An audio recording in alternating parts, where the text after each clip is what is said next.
કોઈ અને પટેલ કહેશે, કોઈ પાટીદાર કહેશે, કોઈ કણબી કહેશે, કોઈ કુર્મી કહેશે, પરંતુ ગુજરાતમાં પાટીદારોનો રાજકીય ઇતિહાસ એટલો મહત્વનો બની ગયો છે કે કોઈ પણ પક્ષ એને ઇગ્નોર કરી શકે એમ નથી.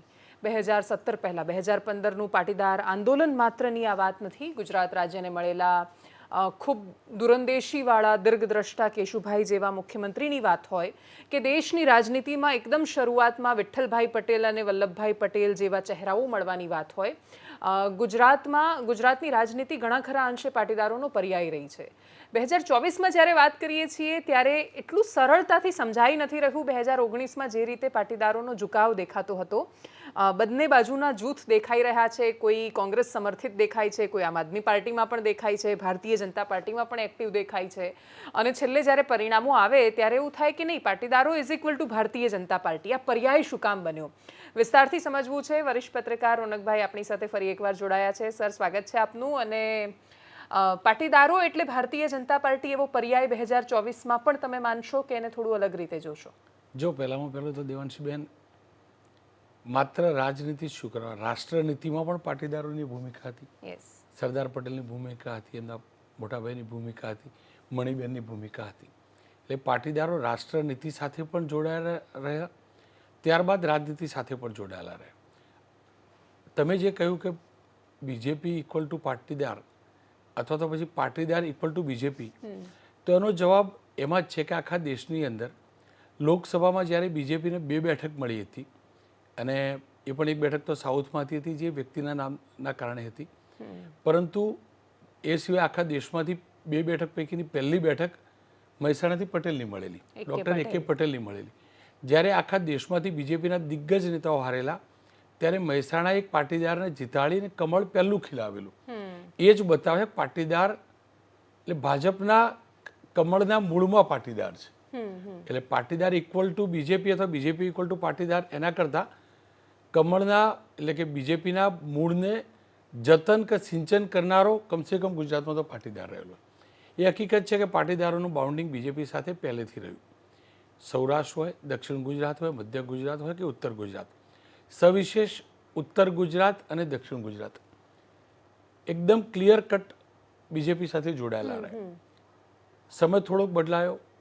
ચીમનભાઈ પટેલ હતા, એ પણ પાટીદાર નેતા હતા, છતાં પણ ચીમનભાઈ સાથે એટેચમેન્ટ રહ્યું, પણ બીજેપીથી પાટીદાર દૂર ન થયો. એ હકીકત છે કે 2015માં જે પણ અનામત આંદોલન થયું આનંદીબેનના સમયે, એનું રિએક્શન 17માં જોવા મળ્યું. પાટીદાર બીજેપીથી ચોક્કસથી 2017માં દૂર હતો જ અને થયો જ હતો.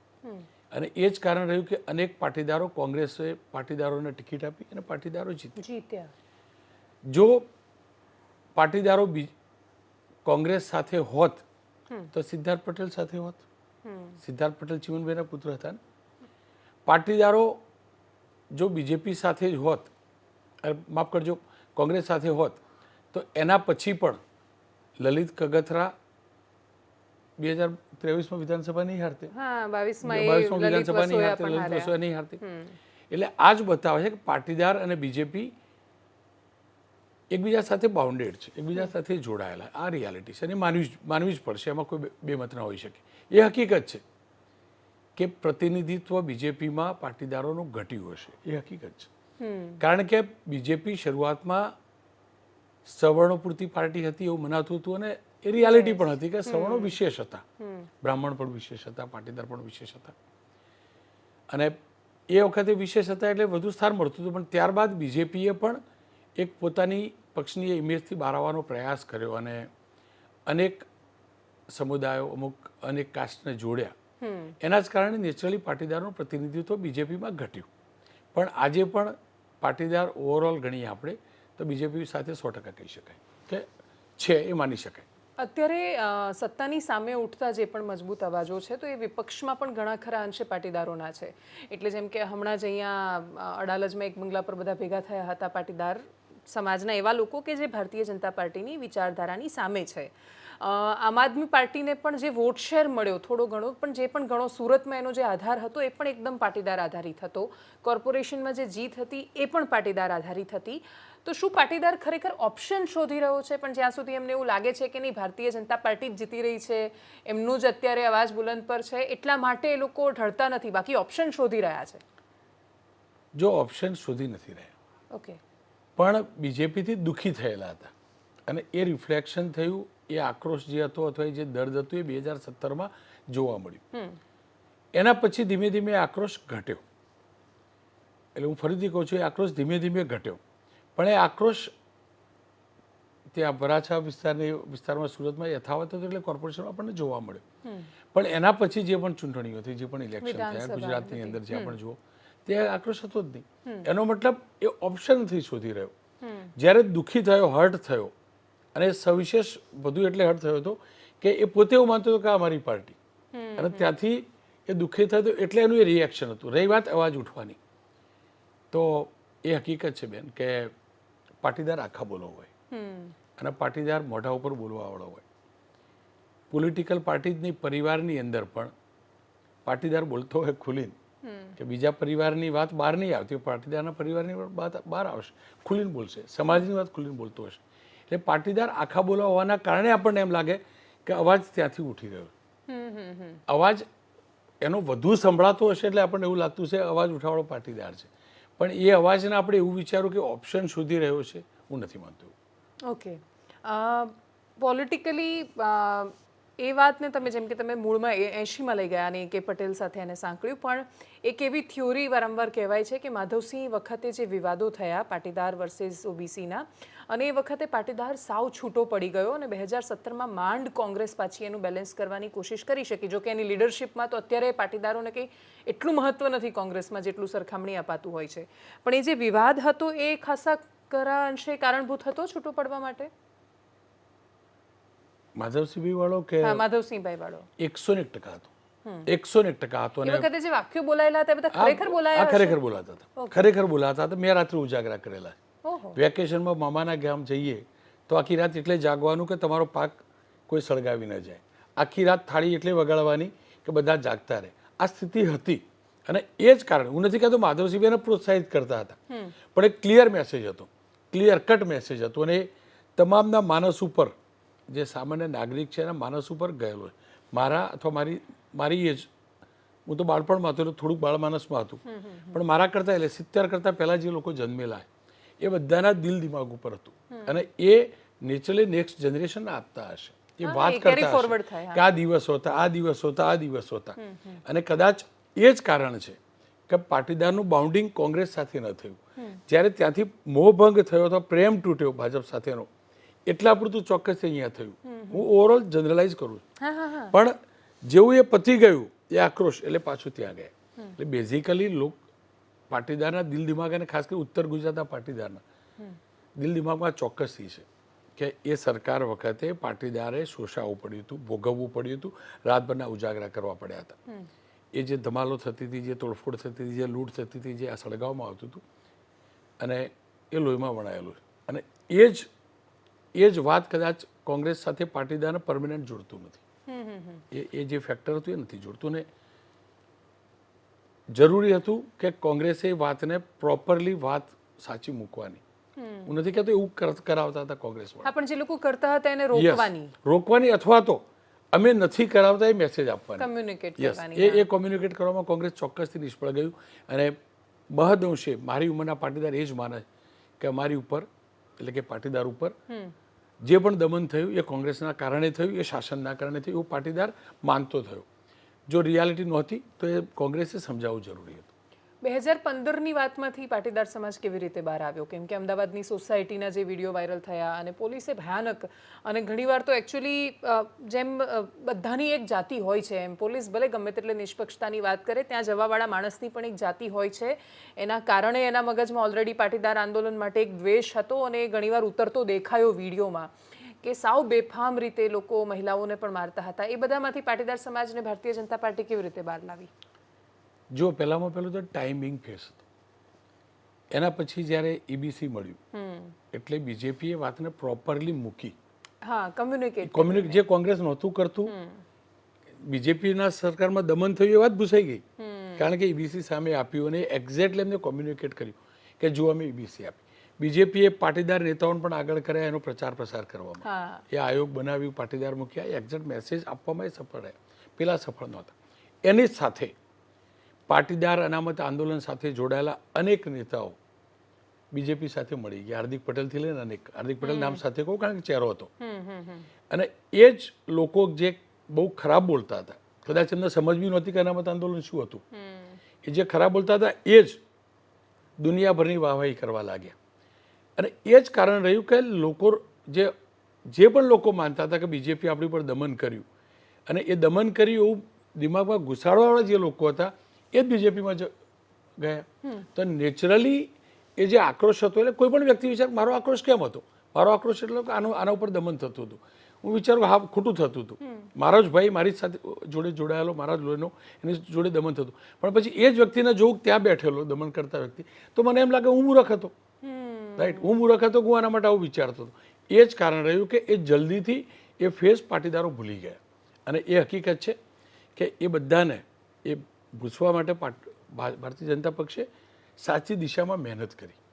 સાચી મહેનત કરી નથી કહેતો, સાચી દિશામાં, પોલિટિકલી સાચી દિશામાં મહેનત કરી, અને એમાં પૂર્ણ તરીકે સફળ થયા. અને કદાચ એ જ કારણ છે કે બધી બેઠક તમે જુઓ, પાટણ સિવાયની, કિરીટ પટેલ સિવાયની તમામ બેઠકો તમે પાટીદારની જુઓ, લલિત વસોયાની હોય, લલિત કગથરાની હોય, એક બેઠક તમે જોઈ લો, એ બધી બેઠકો ફરીથી ભારતીય જનતા પક્ષે જીતી. ત્યાં સુધી કે બાય ઇલેક્શનમાં મોરબી પણ જીત્યા હતા, એ જ બ્રજેશ મિર્ઝા હતા, રાઈટ, એ બ્રજેશ મિર્ઝા કોંગ્રેસમાં હતા, એટલે જીતાડેલા હતા, પાટીદાર હતા મોરબીએ, પણ એ ભાજપમાં ગયા.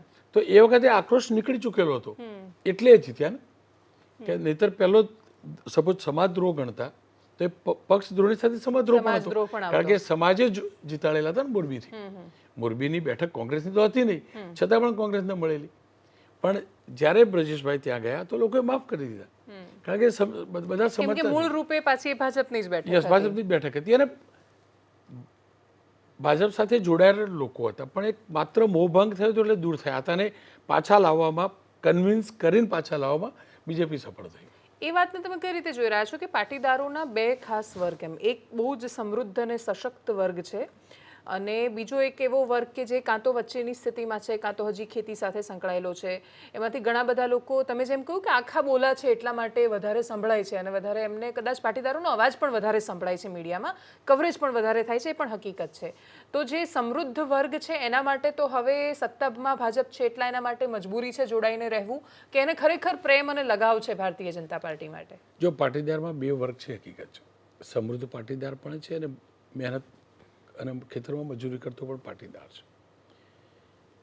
પણ પાટીદાર, એક ગરીબ જે પાટીદાર હશે એ ક્યારેય એની ગરીબીની વાત નથી કરતો, એ સમૃદ્ધ વ્યક્તિ જોડે હાથ ફેલાવા ક્યારેય નહીં જાય, ક્યારેય નહીં જાય. પાટીદારમાં સમૂહ લગ્ન કરવા માટે જોડા ભેગા કરતા આંખે પાણી આવી જશે, આ રિયાલિટી. એ પાટીદાર પણ એ એના જીન્સમાં છે, કદાચ એના કારણે દુઃખી પણ થતા હશે અનેક પાટીદાર પરિવારો. એ ભેદ છે, હતો ને રહેશે.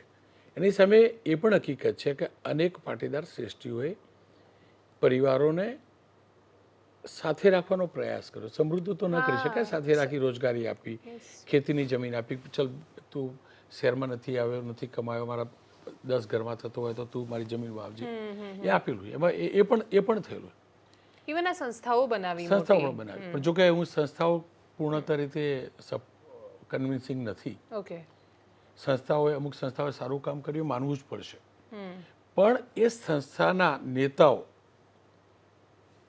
એ ખરેખર સમાજ માટે જ કામ કરે કે એક કામ કરી મોટા થવા માટે સમાજનો ઉપયોગ કરવો પડશે, એ ભેદ જોવો પડશે.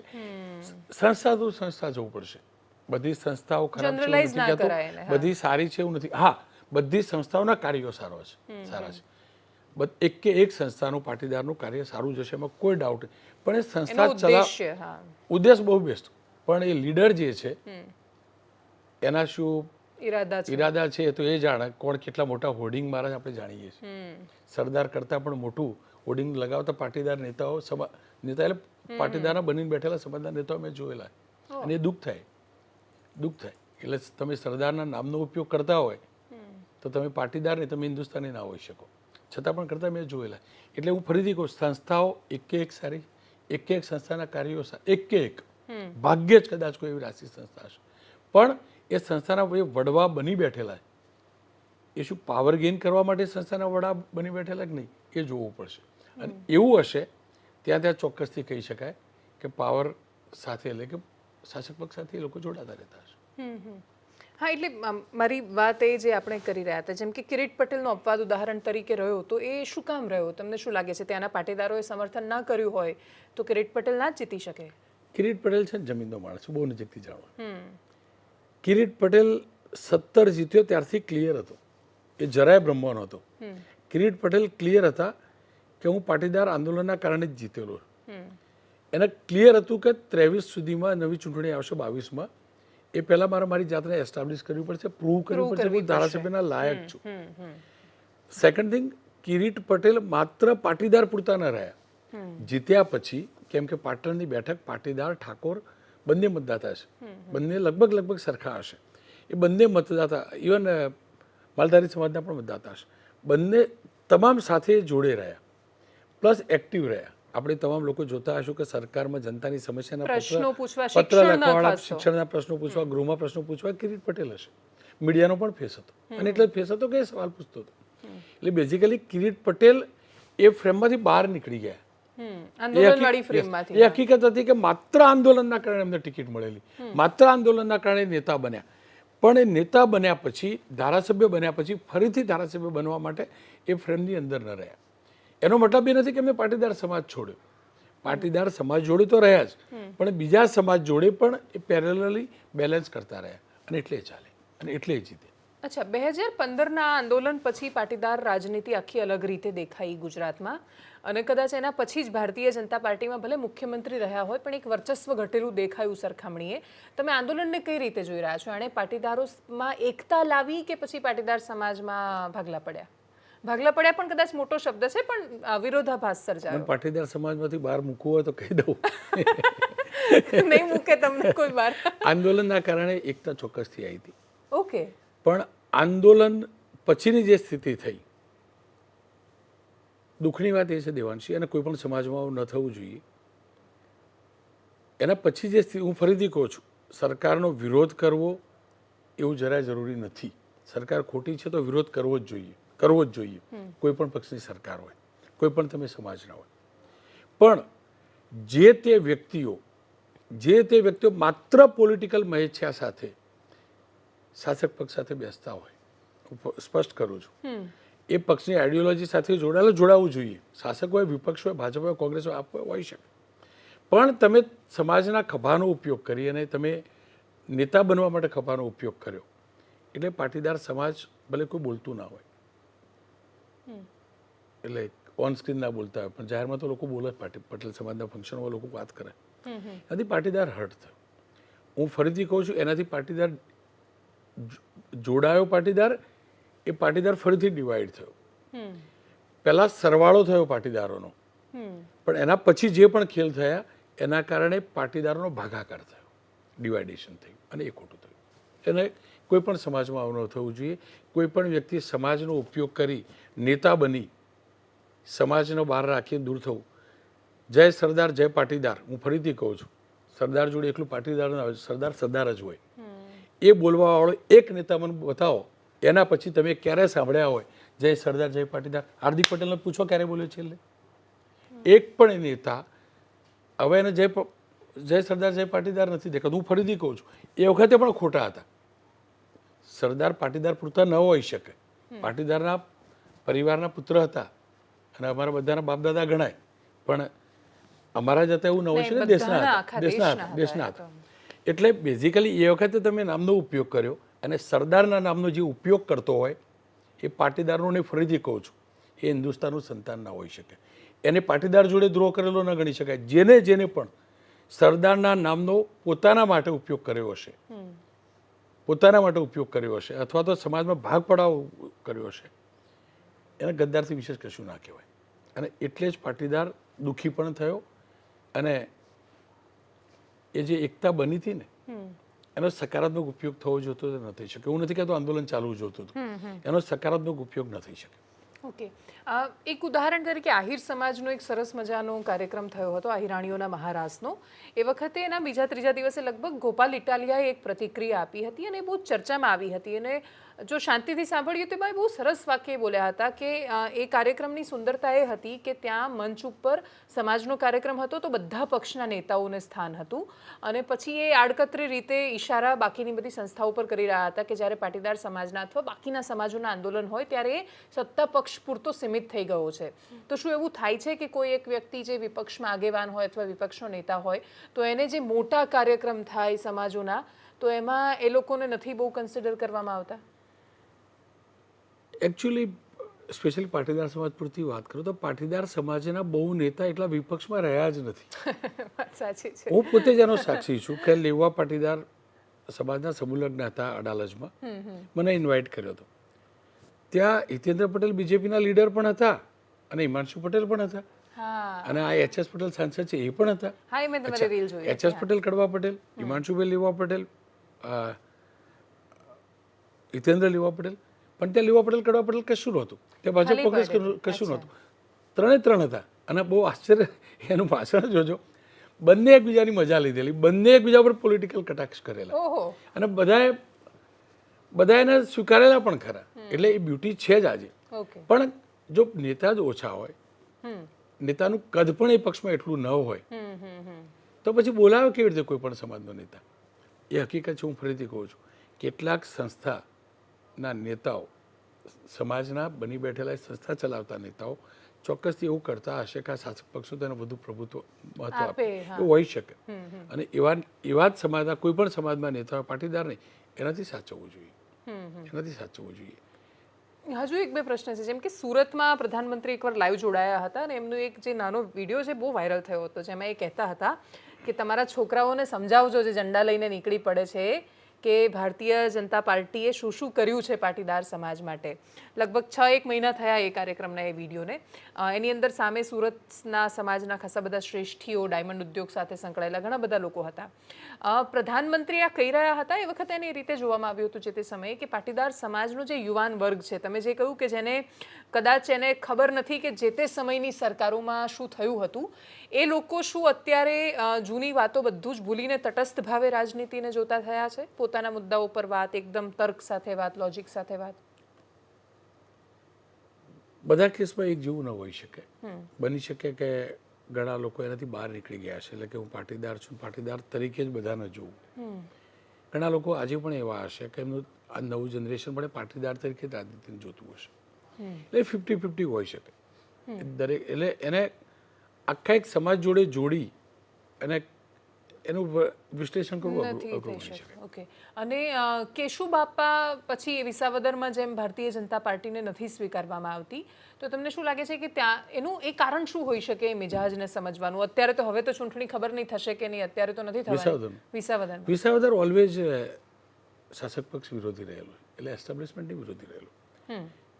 ખેડૂતોનો વિસ્તાર છે. ખેડૂતની અનેક સમસ્યાઓ પહેલા પણ હતી, કોંગ્રેસ વખતે પણ હતી, બીજેપી વખતે પણ આજે પણ હશે. સુધારા થયા હશે, પણ તમે પ્રપોઝનેટ ગણશો ઉદ્યોગપતિની સમસ્યા અને ખેડૂતની સમસ્યા, તો ખેડૂતની સમસ્યા સુલટી ચોક્કસ છે, પણ પેલા લોકોની સુલટી હશે એટલે નહીં સુલટી હોય. એટલે વિસાવદરમાં હંમેશ એ જોવા મળેલું કે ઓપોઝિશનનો વ્યક્તિ આવતો હોય. વિસાવદરની ઘટના પણ જુઓ, જે રાજીનામું આપે એ ભાજપના ધારાસભ્યને હરાવી કોંગ્રેસનો વ્યક્તિ ધારાસભ્ય બને, એ જ વ્યક્તિ રાજીનામું આપી અને કોંગ્રેસ વાળાની સામે ઉભો રહે અને ત્રીજી વાર આમ આદમી પાર્ટી ત્રીજી વાર આ ઘટના થઈ. દરેક બેઠકની એક બ્યુટી હોય અને બીજું શહેરનું કલ્ચર બદલાતા વાર નથી લાગતી, પણ ગામનું કલ્ચર, ગામના તો એ લોકો તો એને જ છે ને, એ લોકો તો એના છે, બહારથી તો કોઈ આવ્યું જ નથી. મતદાતા ઘટ્યા હશે પણ જનરેશન તો એ બ્લડ તો એનું જ છે, એટલે ત્યાં માનસિકતા બદલાતી નથી. અને એટલે જો પેટા ચૂંટણી થઈ હોય તો સૌથી વધુ, સાચું કહું તો સૌથી વધુ રસપ્રદ વિસાવદર જ. હા, એટલે તમને શું લાગે છે થશે કે નહીં થાય આ વખતે? હવે પ્રમાણિકતાથી કહું તો થવી તો જોઈએ, થવી તો જોઈએ, થશે તો બાકી કેમ ના થાય? પણ હા એટલે એક્ઝેક્ટલી આ સમજાયું જ નહીં, કેમ કે જે કોર્ટનું નિવેદનનું આપ્યું હતું એ તો 1 વર્ષમાં તો તમારે એમ પણ ચૂંટણી કરાવવી પડે, 6 મહિનામાં. 6 મહિનામાં કરાવી પડે દેવાંશી, પણ એમાં કંઈક હું જે સમજુ એ પ્રકારે ઊંઝાની, જો તમને યાદ હોય તો જ્યારે જે આશાબેનનું નિધન થયેલું ત્યારબાદ 6 મહિના ઉપર થયેલા હતા. હા એટલે એમાં કેવું હોય છે કે 1 વર્ષમાં ચૂંટણી આવતી હોય તો ના 6 મહિનામાં આપ્યું હોય, 2 ક્લોઝ છે. એક તો 1 વર્ષમાં આવતી હોય તો, અને સેકન્ડ થિંગ ગૃહનું જે નેક્સ્ટ સત્ર મળવાનું હોય એને 6 મહિનાનો સમય પૂરો થઈ જતો હોય અથવા એ પહેલા આવતું હોય તો એવું કંઈક છે. અને કદાચ એના જ કારણે પેજ ફસાયેલો હશે, પણ આમાં તો એવું કશું જ નથી. નહીં થવી જોઈએ, હકીકત છે. વિસાવદન અને ના થાય તો ભૂપતભાઈને જવાબ પૂછવો જોઈએ કે ભાઈ તને 5 વર્ષ માટે જીતાડ્યો તો ધારાસભ્ય તરીકે, જે પક્ષમાં ગયો હોય નદીના છોડી દે, ન ચાલી શકે. એ પાણીની સમસ્યા હોય તો અત્યારે કોની જોડે જશે? ધારાસભ્ય જોડે જાય ને. રોડ રસ્તાની સમસ્યા તો કોની જોડે? ધારાસભ્ય જોડે જાય ને. એટલે ભૂપતભાઈ ખાલી એક સ્ટેટમેન્ટ મોકલી દે કે હું પણ રજૂઆત કરીશ, આ બધી વાર્તાઓ ના ચાલી શકે. અન્ય ચોક્કસથી ભૂપતભાઈના કારણે વિસ્તારનો થયો છે, હકીકત છે. હા એક્ઝેક્ટલી. તમે આમ લબડાવીને જતા રહો વચ્ચે તો કેમનું ચાલે? છેલ્લો પ્રશ્ન, જેમ કે આજની ઘટનાને લઈને એક સ્ટેટમેન્ટ આવ્યું કાજલ હિન્દુસ્તાનીનું સામે, અને એના પછી જે આખો વિવાદ થયો એમાં પાટીદાર સમાજમાં જેમ કે રિએક્શન તો એસપીજીમાંથી લાલજી પટેલ પણ આપે છે, મનોજ પનારા પણ આપે છે. તો શું એવું છે કે જ્યારે પણ પાટીદાર સમાજની અથવા એના પ્રશ્નોની વાત આવે ત્યારે બધા એકતા સાથે જવાબ આપતા હોય છે? જો દેવાંશીબેન, આપણે તો મીડિયામાં આપણે તો જાણીએ છીએ, આપણે પૂછીએ છીએ કે તમારું રિએક્શન આપો, તમારું રિએક્શન આપો, એટલે આવે, એટલે રિએક્શન આવે. અને કેમ કે આ સમાજ મોટો, એનું પોપ્યુલેશન વધુ, બહુ બધી સંસ્થા હોય એટલે બહુ બધા લોકોને આપણને રિએક્શન મળે. પણ રિએક્શન આપણે માગીએ છીએ, સામેથી એ લોકો નથી. આપણે એ હકીકત છે જે પણ થયું એનાથી પાટીદાર સમાજ દુઃખી ચોક્કસથી થયું, એ હકીકત છે. એટલે આવું થતું હોય તો પણ દુઃખી, અને આવું ન થતું હોય એના નિવેદન બોલાય તો પણ દુઃખી. થેન્ક યુ સો મચ રોનકભાઈ અમારી સાથે જોડાવા બદલ. હકીકત એ જ છે કે અમે ગુજરાતના અલગ અલગ સમાજોની રાજનીતિ આ રીતે વિસ્તારથી સમજવાના છીએ, પરંતુ છેલ્લા કેટલાય વર્ષોથી પાટીદારો = પોલિટિક્સ થયું છે. તો એ સંદર્ભે બાકીની બધી વાતો કરીશું, રસપ્રદ વાતો તમારા સુધી પહોંચાડતા રહીશું. નમસ્કાર.